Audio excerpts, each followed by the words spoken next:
So welcome to the CICS workshop, The Community Together. I am one of your hosts, Susan Sons. The closing will be led by your other host, Eva Dielman. We are both with CICOE Pilot, and I'm also with ResearchSOC. Some of my affiliations are there. Nobody really wants my resume. Let's get on to the content. So leverage. So our theme for today was Community Together. And when I was working on my presentations for this event, my 17-year-old son came along and he said, "Mom, you're doing another one of these things. Why are you always getting together and talking with people? Wouldn't you get more work done if you just sat down and wrote a program or sat down and did your paperwork or whatever? Why are you always talking to people?" And the community together is great, but I think it's hard for people always to remember why we do it. Especially among us techies who, like my son, is like, no, be at the computer, do a thing, quit with all this people stuff. And getting together gives us leverage. And that's something that I want to remind everyone to think about throughout this event. There are lots of different definitions of leverage. I grabbed this one off WordNet. And obviously there's the physical definition, but number 2 is the one that really applies to what I'm talking about here. Getting a strategic advantage and the power to act effectively. We're all looking for that. We're all looking for, here's this thing, I see it, I want to fix it. How do I get the power to actually do that? That's what I'm talking about when I talk about leverage. It's easy to feel like we don't have any in the current environment. Most of us are locked up at home right now. Most of us are suffering from Zoom fatigue. Some of us are lucky enough to have home offices. Others are crowded in with family members and students doing distance learning or curled in on some corner of a couch wherever we've been able to make our space. And all of our networks are under loads that they're not really used to while everyone's doing distance everything. And we're trying to keep up with the growth in the scope of what some of our technologies are being asked to do. We're playing catch up, and we're playing catch up under pandemic conditions. And it's hard to look at the big picture. It's hard to feel like we have leverage. But I'm going to talk about that because I want you to keep your eyes open to the things that are around you that can help give you that leverage. So 4 things to get from here to having leverage. Separate that which we do and do not control. There's no point in continuing to push against a brick wall. Focus on those things where we really can make a difference. Get your hands dirty, find out what the problems are, and then find their root causes. Find levers, push them, even the ones you're not sure you can move. Because if you push on all the levers, eventually something will break, and then you can add force and effort to the things that are working. And then do it all again. This is a never-ending cycle. This is our lives, guys. We're all here to get things done. We're all here to make things better. I highly suspect that everybody at this event is in some way involved in technology that supports science and research and discovery and development of new technologies or development of new understandings. Those are important things that we all need right now. And we do it by continually pushing things. Those of you who are familiar with the Stoics, Epictetus is not the only one who wrote this, though this is a quote from Discourses. A chief task in life, separate the things that you can control from the things that you can't control. We don't get to change what the lockdown rules are in our area. We don't get to decide who will and won't be on campus. Most of us just aren't in that position. What we can do is look at how our technologies are going to adapt, look at how our research groups are going to adapt, look at what we can do to make these situations better. I've noticed a lot of people around me recently are burning a lot of their energy trying to relitigate decisions that are out of their control anyway, or things that aren't even decisions, they're things happening in the environment. Susan, sorry, might I interject just a second? I think there's a window just kind of marring the visual on your screen. Maybe it's a Zoom. That might be the Zoom window. Let me see if I can move it. All right. It's not letting me move it, but I can make it tiny. Did that help? I think if that's what you can do, that's what we'll take. Thank you. Okay. Yeah, I apologize. That's a Zoom glitch. It shouldn't be showing its own window. Okay. See what I can control. I'm also going to talk about leading from where you are. There's a lot of people out there who think, I'm just a worker bee, this isn't my thing, I'm going to wait for leadership to identify opportunities. But one of the things that I think I knew a little bit, but didn't really understand until I started to move up in the ranks into management is there are things you become blind to when you are further away from the problem. Everyone here is a knowledge worker in some way, and everyone here is an executive by the Peter Drucker definition, which is someone who, because of your position or your knowledge, is responsible for a contribution that affects the capacity of the organization to perform and obtain results. In other words, whether you have a position of authority or not, you may still be an executive. You may still be someone who has the strategic importance because you are in a position to see things other people don't see. You see what's going on with the storage cluster that other people don't see, or you see what's going on with scientist use cases and how they could be, how their workflows could be improved that other people don't see. There's something that's visible to you that isn't visible to other people. Or you're in a position to see how people from this team and this team could connect to fix a problem that's actually affecting everyone. There's something that you see that makes you a leader and you can step up and make a real difference. Don't wait for someone to give you the title. If you have the opportunity to make it better, start looking for leverages for things that give you the power to make it better. Find your levers and use them. I'm going to talk in a minute about different kinds of levers. But first of all, I want to talk about starting with low investment levers. A lot of people are very concerned about examining all of the strategies that are available to them to do a thing and picking the perfect one and committing to it and executing on it and never deviating from that path. It is okay to test some things out. It is okay to do low cost, low risk test balloons. I frequently experiment with things that I don't know if they'll be useful yet. One of the things we were talking about just a short time ago on the workforce development office hours, a question was submitted asking what new and emerging technologies we should have our staffs invest in. And frankly, that answer is completely different depending on what organization you're in, what your staff's doing, what skills they already have, what technologies are coming into your area in the near future, and what problems you're facing. One of the things that we do in my organization is that a small percentage of everyone's time is set aside for exploratory stuff. That might be helping off with a one-off project that's small, so that you don't need your boss's approval to do a 2-hour thing that helps somebody out. That might be listening to a talk on a new technology and playing around with it for a couple of hours. That might be trying a tutorial on a technique you haven't used before and seeing how it works out for you and if you want to explore it further. These many tiny small investments, many of which will come to nothing, at least tell you what direction you might want to go in later. So when I talk about pushing on many levers, I mean that because a lot of times until we've experimented with something, we don't know where it's going. So that's one of the reasons I love when we come together like this, because we can all share information from one another's experiments and we can do little learning experiments of our own. Levers can be relationships. It can be meeting someone who knows something you don't or has reach or influence that you don't. It can be getting influence with someone inside or outside of your organization that you need. Levers can be technologies. You found a technology that'll do a job that you didn't know could be done that way or that well. It can be a technique, doing something but doing it better. It can be an approach to a problem. Hey, I didn't realize I could get buy-in for this in this way.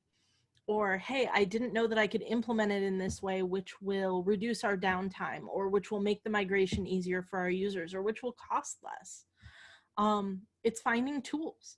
It's finding new ways to introduce things to people. It's finding ways to develop your staff so that they're ready to try new things and so that nobody's a single point of failure.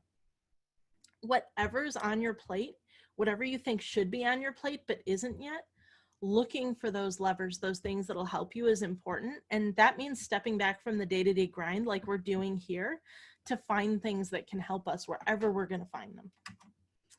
So we've got some levers for you. we've had office hours, and we're going to have more office hours on Thursday. You can get your questions answered by experts, but you also get to meet the other people who've come to office hours with you. That means you have an opportunity to network with people who are on similar learning journeys to you. This is really great because it gives you someone to bounce ideas off of. You might meet someone who's working on a different piece of the puzzle, and you guys can share what you're learning. Talks and tutorials, this gives you that chance to learn new technologies, learn techniques, learn things that can help you. Pick something up that you think might maybe help, dig in deeper. You have someone giving a talk or tutorial who's somewhat of an expert on these things or actually really deep in and would probably be happy to follow up with you if you have deeper questions. Get into the community. We have networking opportunities here. We have a shared Slack. There are plenty of chances to connect with people who think differently than you or who are on a similar journey to you. The cyber infrastructure and the cybersecurity communities are small.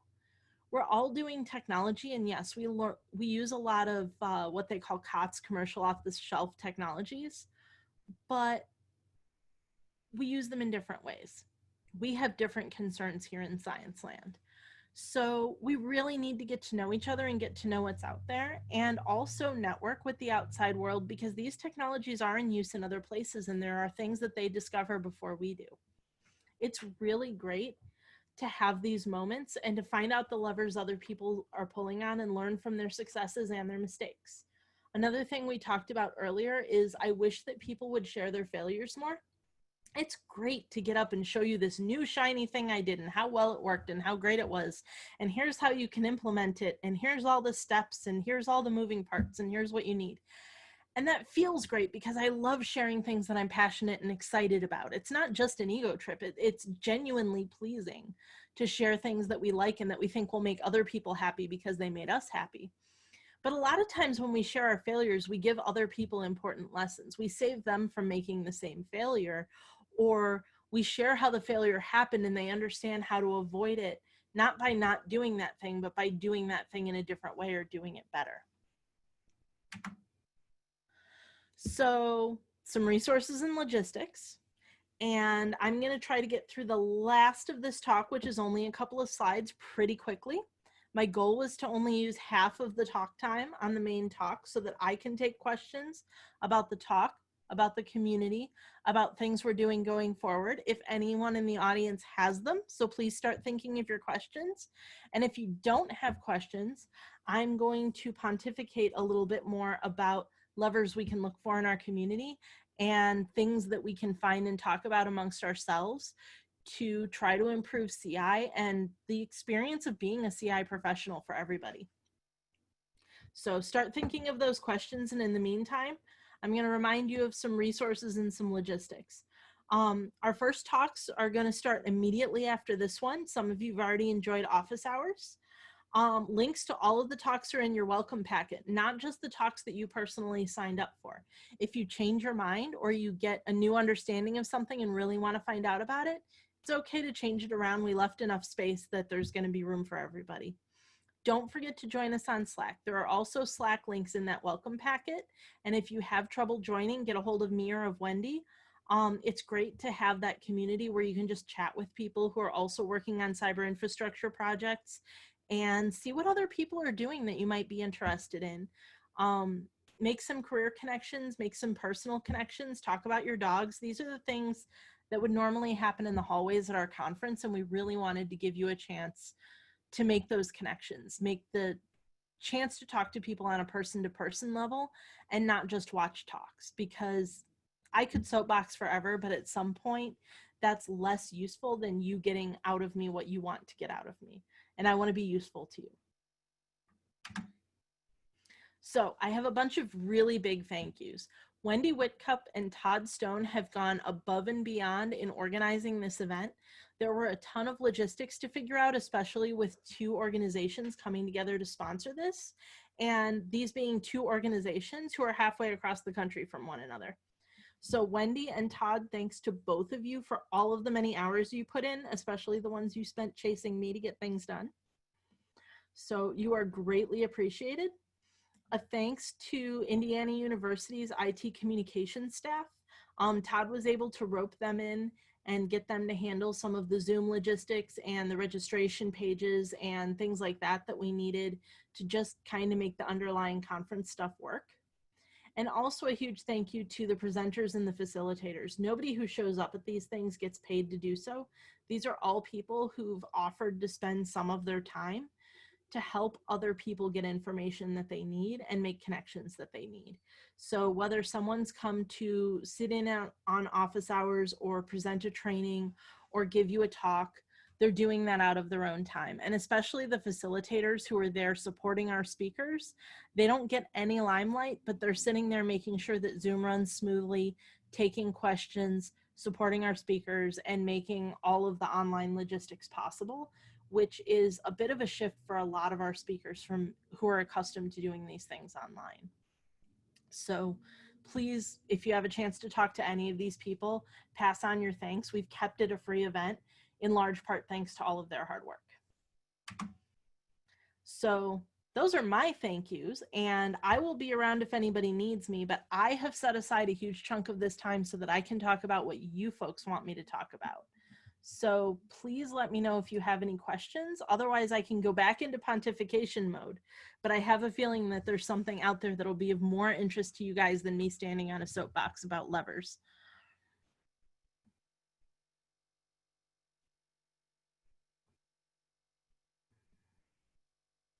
Just reminding everybody is muted by default. So if you do want to speak up, be sure to unmute yourself so that we can hear you. And also if you would like to enable your video so we can see you, that would be great.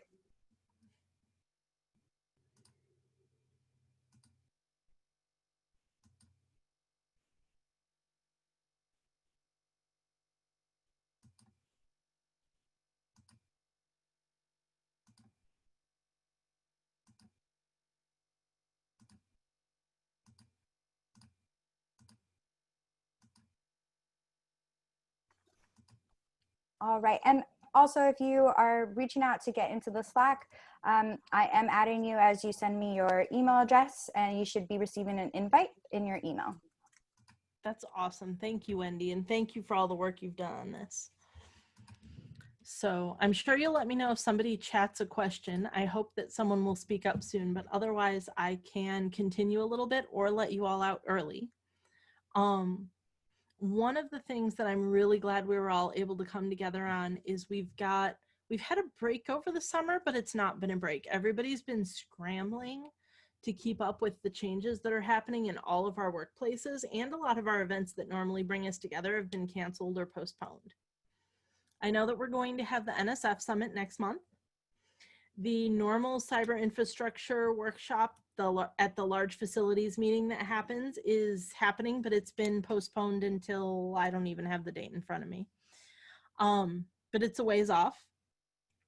I'm really glad that some people are taking the time out of their days to get together. It's been interesting to me because with all of the job shifts I'm watching some of my friends in tech go through, you kind of have the people who are just desperate to maintain employment because they're so worried about what's happening with their family's future. And then you have the extreme opposite, the people who are having a little savings and just not in quite the scary situation are getting more and more interested in, can I find work that's meaningful to me? And I think that's an opportunity for those of us in the cyber infrastructure world who've been struggling with hiring, because we do pay less than a lot of things that are out there in the private sector. And yeah, we have a certain amount of stability, but one of the things that we can offer that a lot of private sector jobs can't is, hey, we're not just building tech to help some guy you've never met make money. We are building tech that fuels science and discovery for everybody. And that's a really cool thing to be able to say. Right. And so, Susan, if I can jump in here. Go for it. I have a question. So you're asking about, talking about the different levers, right? Yep. So in your experience at ResearchSOC or at TrustedCI, so what are the kinds of levers in your experience you have seen that has worked? Can you give us some examples of maybe some of the engagements that, and maybe some of the engagement methods that you guys used, both maybe you can talk both from the pilot perspective or from the ResearchSOC or Trusted CI perspective, about some examples of successes. Sure. So I think that my favorite levers tend to come into one of two types, just because I really like when we get to bring somebody a result they didn't expect they could get. And one of those is when we solve technology problems from the people end. And the other one is when we can bring people up to date with new technologies quickly when they've been stuck with legacy technologies and they have to try to bring something really complex forward. So I'll start with the latter case because I think it's a little more obvious. One of the things that I've found, especially working as much as I do with software development in the cyber infrastructure world, I've gotten to do some engagements where we're working with software developers and they just haven't been introduced to the modern cybersecurity world yet. Because unfortunately, as we've worked on cybersecurity training, a lot of cybersecurity training in the cyber infrastructure world has been driven by the ops departments because that's where a lot of our CISOs come from. And so security is a little bit left behind in the software world for some of our people, and they've been catching up over the last few years, and I got to be there when that started to happen.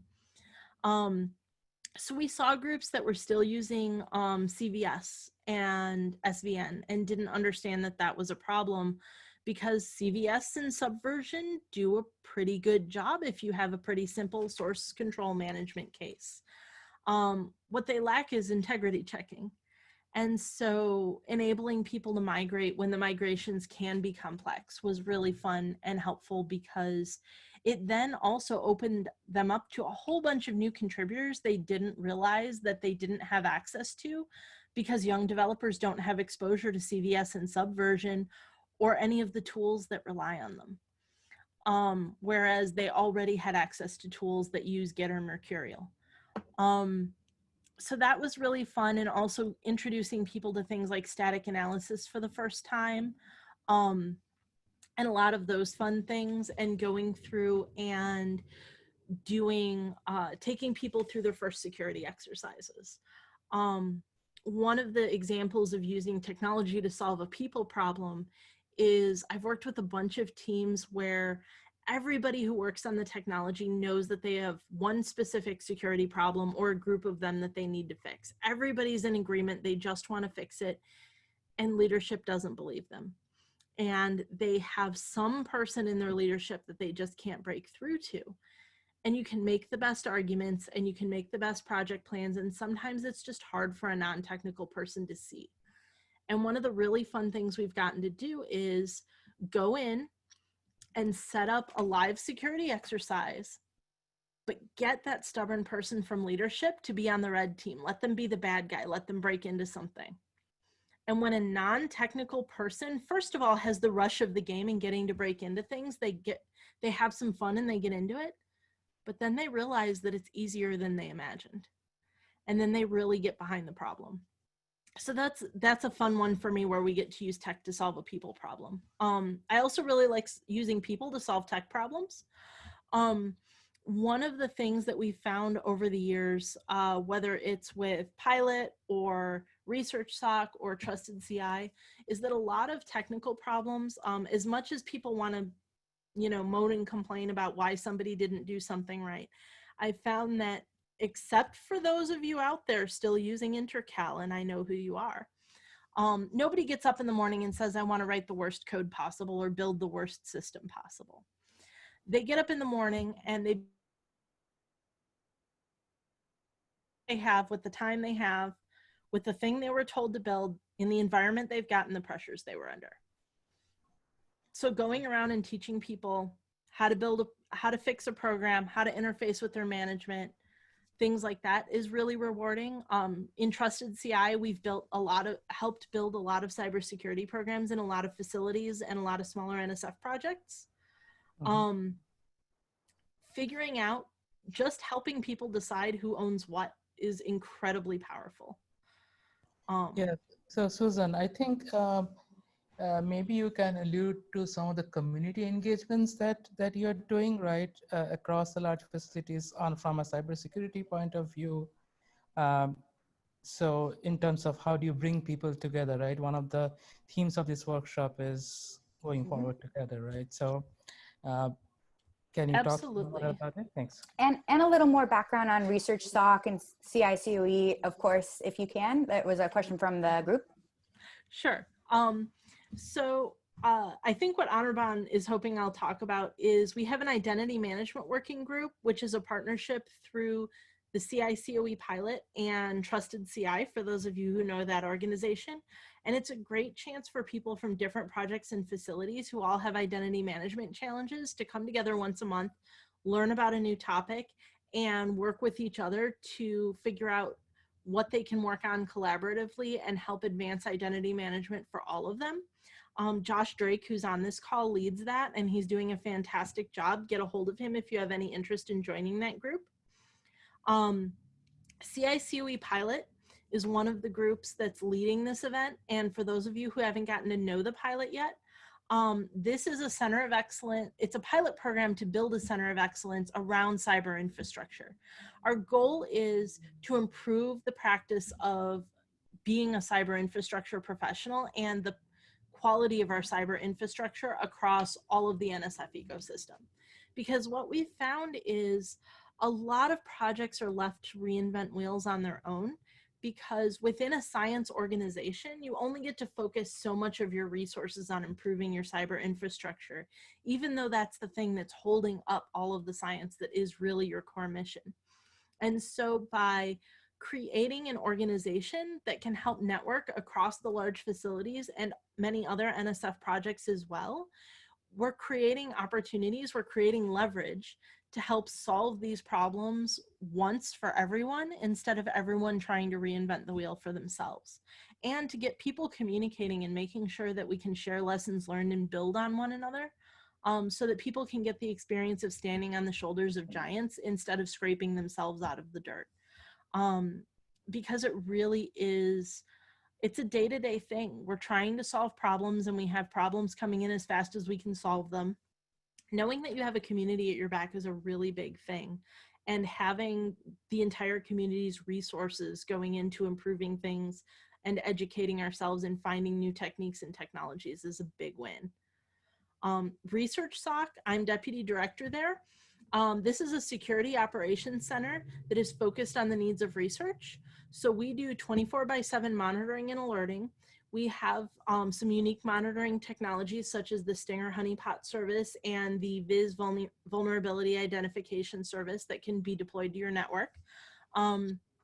And there are options for bringing in virtual personnel to augment or replace your security team if you need that sort of thing, or to bring in CISO advisory to help coach your security team and improve your internal team.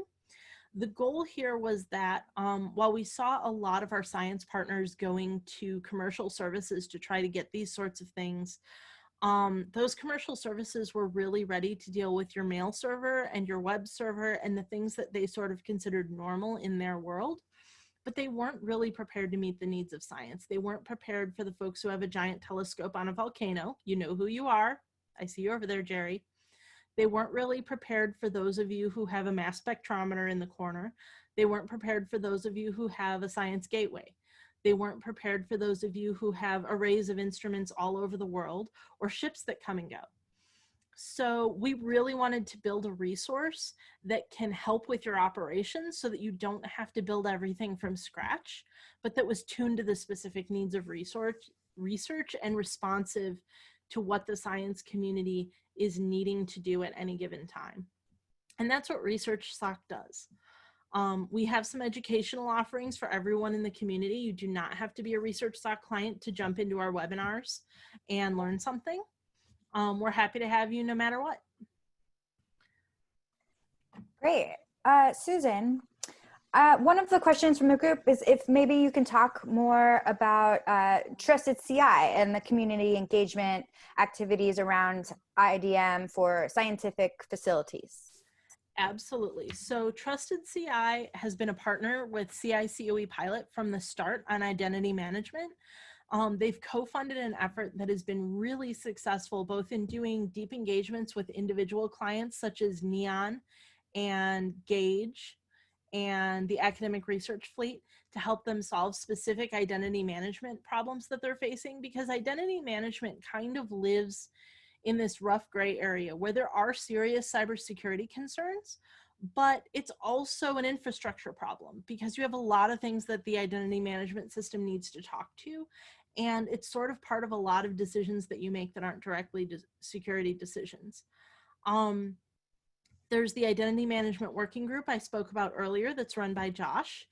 And all of these have been put together cooperatively by the CI/COE Pilot and Trusted CI. For those of you who aren't already familiar with Trusted CI, that's the NSF Cybersecurity Center of Excellence. It's an organization that's funded by the National Science Foundation to be a home for cybersecurity expertise, specifically about the needs of science organizations. So if your facility or your project needs help with your cybersecurity needs, especially with figuring out your cybersecurity program or with getting consultation on a specific challenge or project problem that you're facing, Trusted CI is really the place to go. They do a tremendous amount of education. They do some wonderful consulting engagements, and they've got a lot of really good deep thinking about the programmatic aspects of cybersecurity, and they've got some great experienced on the ground people. Susan, another question. What are challenges that projects face when doing federated identity management? What are the issues communities need to really consider? So with federated identity management, and this is a big subject that I could go on for a long time, and I think Josh could probably beat me out on, but I think that some of the big things right now are the changing needs of identity management within various organizations. In science land, our identity management needs aren't uniform. We have some organizations that merely want to know enough about you that they can tell NSF who's using your data, who's using their data, so that they can say, hey, look, we have users, our data is useful, we're collecting the right stuff. We're producing data products that scientists actually care about and will publish based on these products. And then we have use cases where we actually need to secure something that has real confidentiality concerns or real life and limb concerns, because we have things that identity management and authentication mechanism is between a person connecting to a system and controlling physical assets. So a big part of it is understanding the span of use cases and that they all need to be treated differently. And another big thing is just managing the user experience across all the various places our users come from. One of the wonderful things about academia is we're an incredibly diverse place. We, in any discipline that science touches, you can have people from anywhere in the world, and I mean anywhere. We have people, I've had to set up identity management and this person logs in from Antarctica, so look out for the lag. They can connect from anywhere in the world. They can be on any operating system you can think of. They can be doing all sorts of different workflows. They can be extremely computer literate and prefer to program their own tools, and you'd better have a well-documented API that they can use. Or they can be people who barely use a computer and are doing it only because they desperately need access to certain things as an aside to the research they're doing. And they need a lot of help and they need a very transparent workflow. We've got all of these things happening in our community, so we can't base our IDM decisions on the idea that we can strong arm everyone into one workflow. That's a really big thing. We don't ever just have one audience like certain private sector places can say that they do. But we're just going to keep getting better at it until we've served everybody. And I think we've done pretty well so far. Great. And, Josh chimed into the chat, mentioned that if you'd like to join our IDM working group and talk more about these things, he listed the link to the mailing list so that you could join and know when that group is meeting. Fantastic. Yeah, thanks. Um, Great talk, Susan. Thank you so much. I have another question for you. Do you think that, let's see, what is it? AI technology is going to make cybersecurity work harder, or what are the benefits of AI?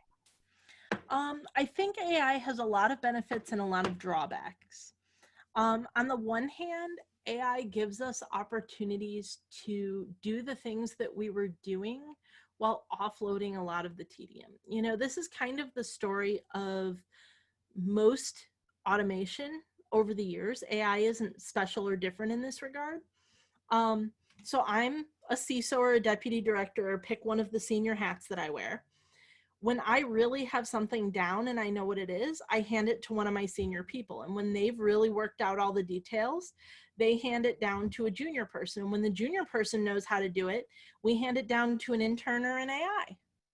And it's a form of delegation. The better we understand something, the more likely it is that we can automate it and get it off the plate of someone that I want doing higher level thinking. It certainly makes things like 24/7 monitoring far more accessible, because the more that we can automate things like that sort of detection with artificial intelligence techniques, the more that a fixed number of analysts can monitor more facilities and more infrastructure at the same amount of time. So it makes it less expensive, more accessible to more facilities, more projects, more organizations. At the same time, there's a scary cultural meme, I guess, going around with a lot of people, which is the idea that because computers don't have emotion, they're therefore infallible. And that's a really dangerous thing to think, because there are things that go wrong. AIs make mismatches all the time. The goal is to get the mismatch rate to be tolerable. That's the same goal that we have when people do things. And I think that we're already seeing some of the costs of people trusting AI too much and assuming that because computers are unemotional, that they're infallible. Not all human screw-ups come from emotions. Sometimes you just miss something. Sometimes you don't have enough information to make a decision well, and you're doing your best based on the probabilities. AI is the same way. And so we're seeing things like finding out, for example, that AIs used in social services are taking people's children away because of pattern matching. And, oh, this family was lactose intolerant. They never had milk in the house. The computers learned that families that never had milk in the house probably weren't feeding their children. Therefore, we're going to take your children away. Well, no, that family was lactose intolerant. Why would they have milk in the house? So I think that overall, AI for cybersecurity people, we have, I think, three things going on. One is that we can use AI as tools to make cybersecurity more accessible to more people and to automate away some of our jobs so that we can spend time not on the doldrums, but on the things that require hard thinking. I think that's great. We can work to secure AI to make sure that we better understand what AI is doing and can control it, and support the people depending on AI in other areas so that AI becomes more reliable. And that's really important too. And the third thing is, I think that cybersecurity people play a cultural role as sort of we're the appointed skeptics. We need to point out where things can go wrong simply because we're more equipped to do so than other people. It's I'm really not a pessimist by nature. I am a pretty happy person, but part of my function as a cybersecurity person is to point out the ways that things can go wrong that are hard for other people to see. Because when you spend your life building things instead of fixing the things that go wrong, you tend toward a certain kind of optimism. You just sort of expect things to go the way that they were built to go. And it's hard to see around those corners. So I think all of those things are going to happen. And I think that as long as we're all still working on it, we're going to see more good than harm. But it requires all of those things. It requires using the tools for good. It requires constantly reevaluating and improving the tools. And it requires a healthy dose of skepticism about how and when and where we apply those tools. Well, that's great. I'd like to pose a question to the group. If there's anything else that maybe while you have Susan here that you'd like answered. So far, a lot of the information has really been great. Thank you very much, Susan. just raise your hand or speak up. That's all right.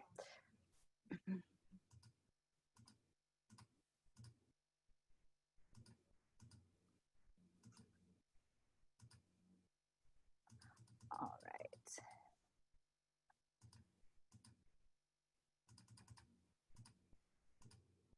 All right. Arnaban, I see a hand up. Do you have something? No, that was for the previous long time back. All right, great. Okay, well, at this time, I think thank you very much, Susan, for everything. It's really great. And again, this call has been recorded and it will be available for anybody that wants to, review it on or by September 4th. I do see another question that came in just now. At high level, what should be part of an outreach program in relation to cybersecurity? It depends on who you're doing outreach to. That might be a longer discussion than we can manage in the 7 minutes or so we have left here. But I will say that in the first things I look at are who are my audience and what am I trying to give that specific audience? Am I trying to inform them, persuade them, or what? So specific audience, specific goals. And then after that, I start looking at what is important to that audience, because in the end, if you do something on the audience's terms instead of on your terms, you're always going to get further with that audience. So there's a much bigger discussion behind that, but we have like 7 minutes. So I hope that you'll catch me on Slack for a follow-up. Yeah, definitely. I encourage everybody to get on Slack and at Susan. And Susan, do you have a slide for the next steps for folks for the rest of the day so that we can get it up on the screen for them? I don't think so. I just had this one with the first talks because I didn't have the link to the Okay, folder sure. for everybody. Let me just share my screen. I want to make sure everybody is on, schedule with us. Go ahead and kill my screen sharing because I'm not sure I can at this point. All right. So I just wanted to make sure everybody knows where we are on the agenda. We're just wrapping up welcome and introductions from Susan Sanz. And also starting at 2:30, track 1A and track 2A are starting simultaneously. Remember, you can pop in and out regardless of which one you've registered for. That's why we provided the Zoom information and passcode information so that you could make that decision for what piqued your interest. First up, we have Josh Drake, Patching Patch Management. Along the same time is Daniel Lepine with Workforce Development. Following track 1A and track 2A, it will be track 1B and track 2B. We've got low cost visualization with Valeria Pascucci, and then also fair data. What is fair data? Fair for research data with Chuck Vardaman. Just FYI, anybody who is attending these last tracks, there's no kind of closing ceremony because we're going to see you back here, not tomorrow, but on Thursday.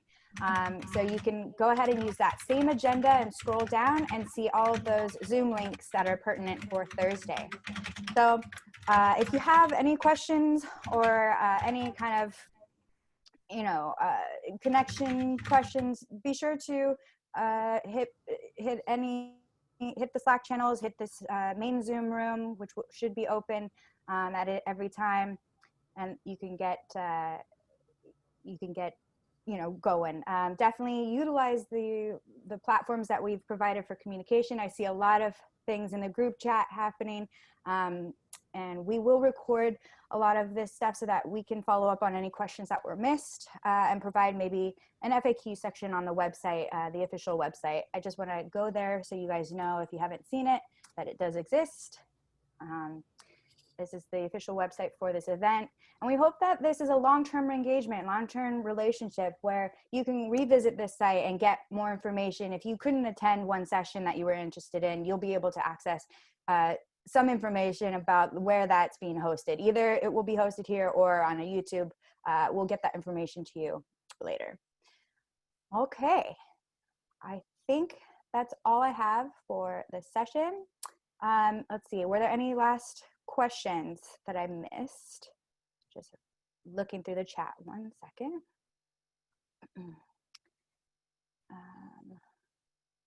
Oh, and just a reminder, yes, the agenda times are listed in Eastern time. So, you know, it's almost 11 o'clock here. So I'm sure it's almost 2 o'clock there. So keep that in mind when you're looking at the agenda.